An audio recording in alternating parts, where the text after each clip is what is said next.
ocasión tendremos que agregar, a no dudarlo, a una persona que está aquí con nosotros, argentino, porteño, nacido hace algunos años atrás, no muchos, casi podría ser mi hijo, a quien conocí en una circunstancia de estas cosas maravillosas que ocurren en la vida, cuando me invitaron a decir algunos poemas de este grande que es Armando Tejada Gómez.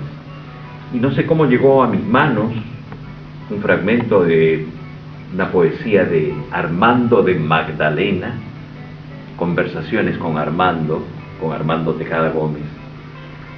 Y uno, dentro de la escasa capacidad o conocimiento que tiene, suele vibrar con las palabras cuando tienen ese ardor, ese hecho visceral que a uno lo da vueltas.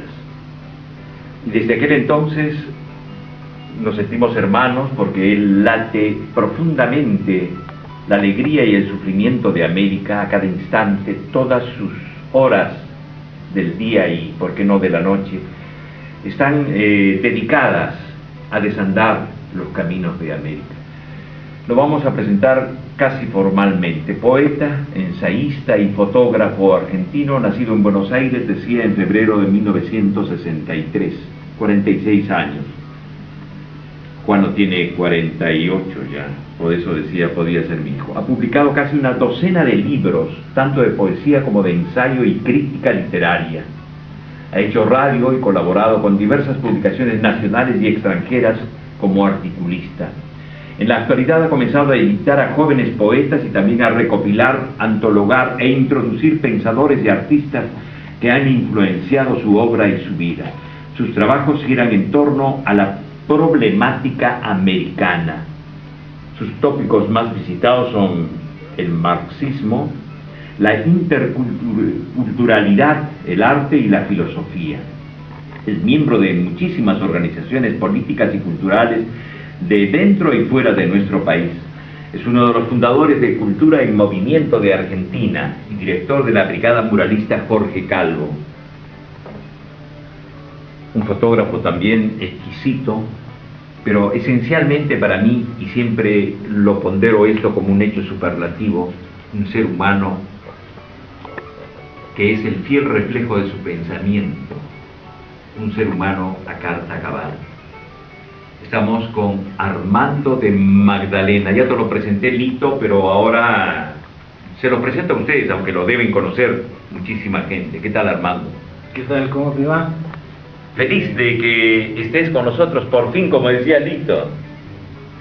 Sí, la verdad que bueno, muchas gracias por todo lo que acabas de decir. Realmente yo soy un poeta y una persona preocupada como tantas otras por todo lo que pasa en este país y en este continente, ¿no?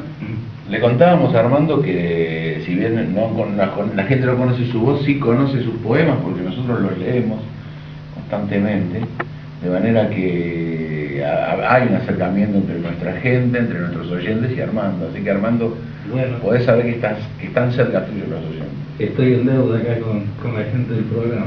Pero con el cargamento que nos has traído del material de los cuales has presentado este miércoles pasado, antes de ayer, sí. 3 obras. Sí, estuve primero en la Feria del Libro de Mendoza. Son libros de ensayos que saqué en este último tiempo. Uno se llama Los Hombres Primeros, que es una recopilación de mitos creacionistas de la América precolombina.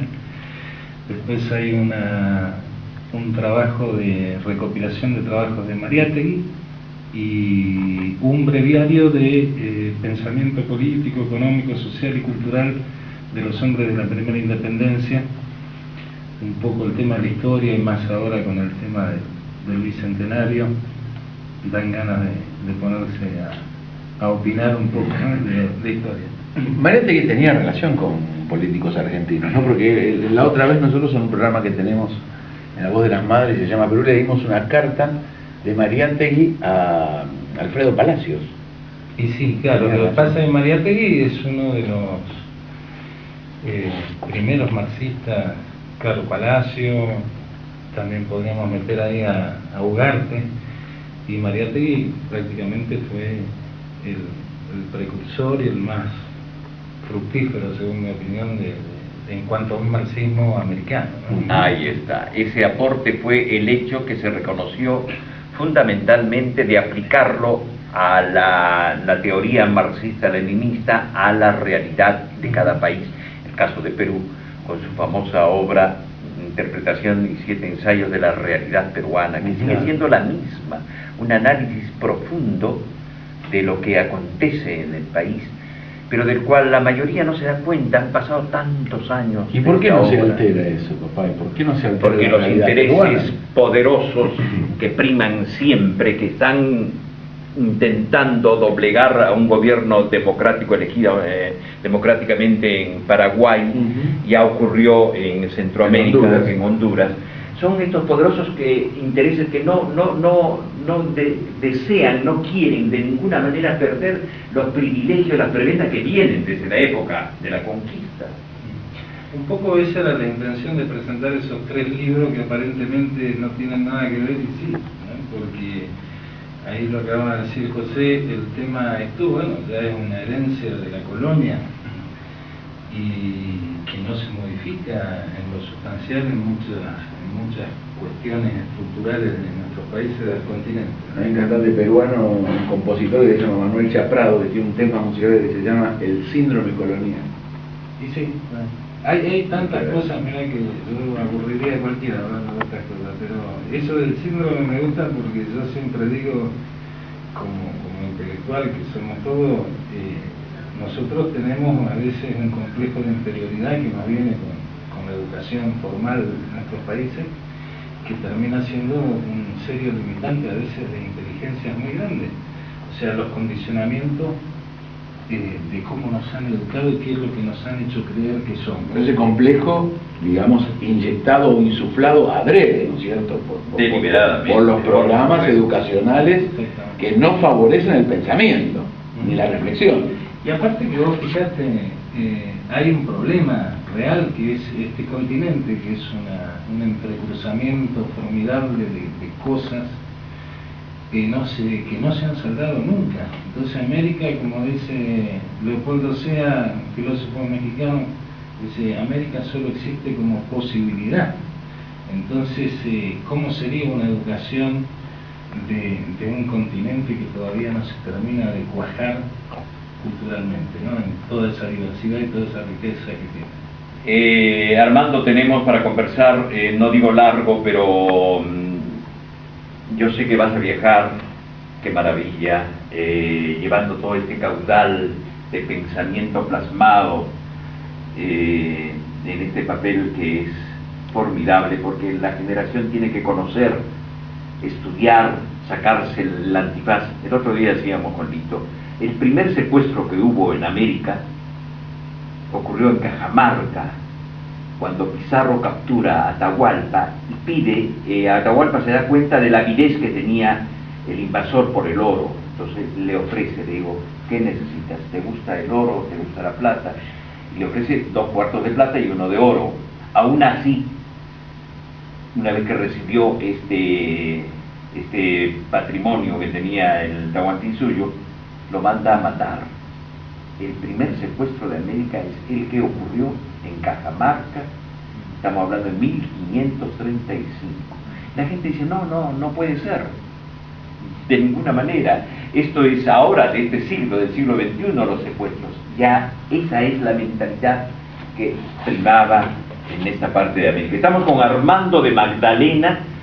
Yo ya sé el origen de tu nombre, es de fantasía.